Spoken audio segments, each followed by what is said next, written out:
Another attack in London. This time, a 30-something-year-old man went on a knife attack spree on a train. And the moment the train stopped at a train station, you just see a mass exodus, people rushing as fast as they possibly can out of the train onto the train station, trying to get out and away from the man that was attacking individuals on the train.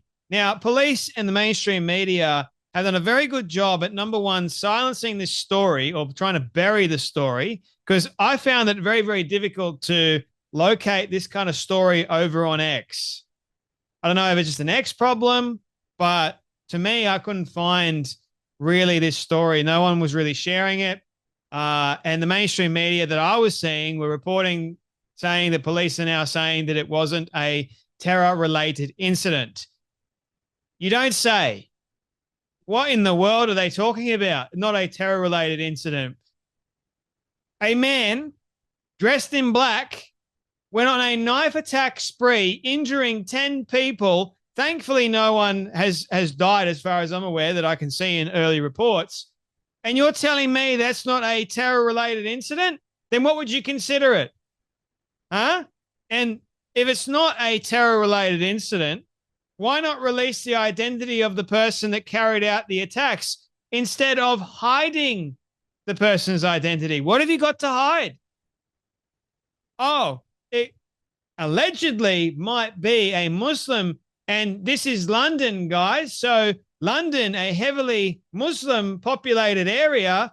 Oh, we can't make them out to look like they're bad people, man. We can't make this look out like it is a horrible situation. Now, I'm not saying that it is a Muslim, but something seems very fishy to me, that the police are very quick to come out and say that it wasn't a terror-related incident.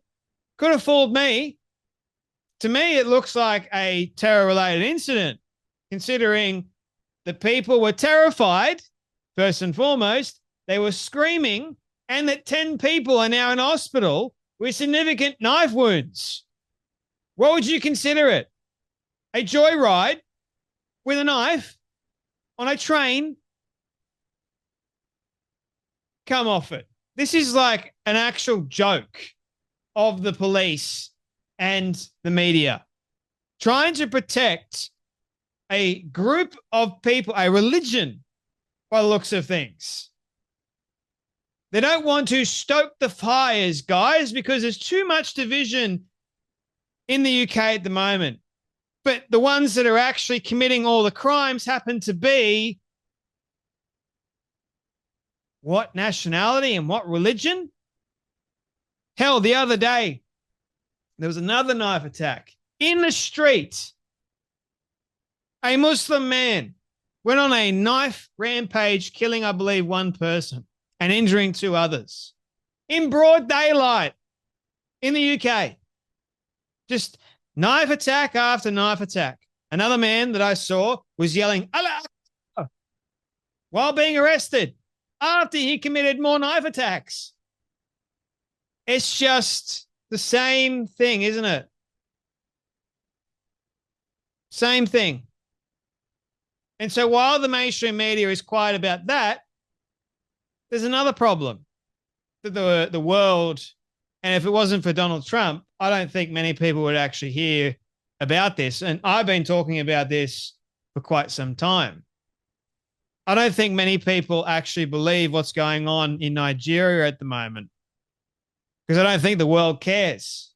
That's the sad truth. But Trump came out and said that Christians are being persecuted by Muslims in Nigeria. They are being killed, slaughtered, massacred. A real genocide is occurring over in Nigeria, and the world is just silent. Some of the biggest conservative podcasters in the world, silent. They couldn't care less. And don't tell me they don't know about it, because they do. If I know about it and I'm all the way in Australia, guarantee the biggest podcasters in the world know about this story. They just refuse to talk about it. You know why? Money, clicks, defending Islam. It's sick. If the president of the United States can get up there and make a social media post and actually declare that he wants to go in there if the Nigerian government doesn't do anything and then stop the killing of Christians, the persecuting of Christians in Nigeria. If President Trump can do it, why can't any of the mainstream podcasters do it? Show some backbone, for goodness sake. But they won't, because the almighty dollar is far more powerful to them than actually doing the right thing. And that's what annoys me. Here is this pastor, a Nigerian pastor, and this hurt to watch, man. He's frustrated, like so many other people would be too, if you're in his position. No Muslims are dying over there. Muslims are killing Christians. Do you see any Muslims that are in the grave? Have a watch. They're tired to be outside performing prayer every day, and they expect us to silence. Now is an order. Nigerian government came out openly and denied there is no massacre, there is no genocide of Christians in Nigeria, and look at it today. Is there any Muslim here? United Nations, I know you're watching it. American Senate, you are watching what I'm doing, I'm saying here. Special advisor to Trump, now, please tell Trump to save our life in Nigeria. They are killing Christians in Nigeria, massacre Christians. If they say they kill Muslims, Muslims are being killed. By who? By Muslims. Nigerian government is so corrupt, they're not going to do anything to stop the Muslims killing Christians. And everyone's going, oh, but Muslims are being killed too. By who? By other Muslims. Look over in Gaza. Everyone's so concerned. They're all going free Palestine. What about the Christians in Nigeria? Free them from Islamic terror. You have an actual death cult religion that cannot stand Christianity. Their religion says you either convert or you die. And look at what's happening. They are literally killing. Goodness knows how many Christians, not just in Nigeria, but all across Africa. And yet the world just wants to free Palestine. See, they care more about a group that is governed by a terrorist organization, Hamas, and a vast majority of people in Gaza, the Palestinian people, a vast majority actually support Hamas, and those that don't get killed by Hamas. They'd much rather care about that than Christians being slaughtered for their faith.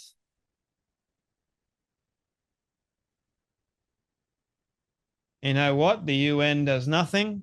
They're an actual joke. The only one that seems to want to do something is President Trump.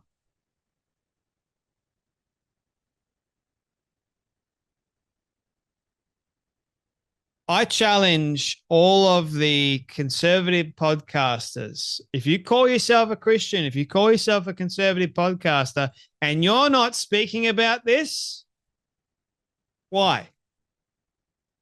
Maybe you should start.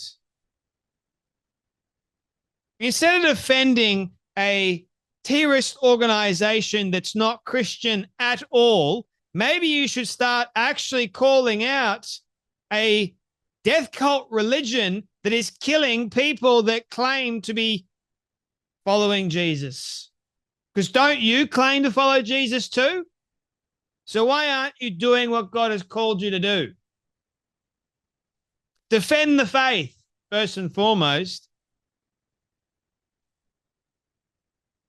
Actually try and protect your brothers and sisters in Christ.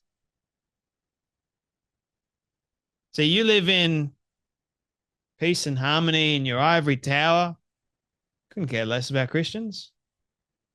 Why you say nothing? Be it you condemn Jews, you condemn Israel, because it's easy to do. But when it comes down to the truth and things that are actually hard to do, I want no part of it. I won't share anything. There's no conspiracy there. It's actually happening, but I'm not going to touch it. Unless it's a conspiracy, I'm not going to touch it.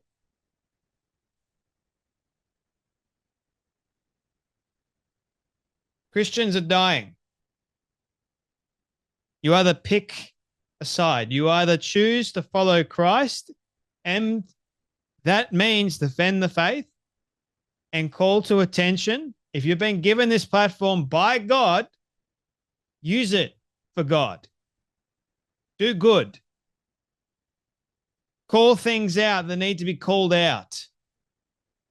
Share things that need to be shared. What's actually going on in Nigeria is serious. Because what's happening in Nigeria, how long do you think it's going to happen here before it happens here? Because you've already got knife attack after knife attack in major cities, usually committed by Islamists. Wake up. Stand up. Otherwise, Christianity is going to suffer. That's enough from me. You guys take care. Be blessed, and I'll see you all in the next video.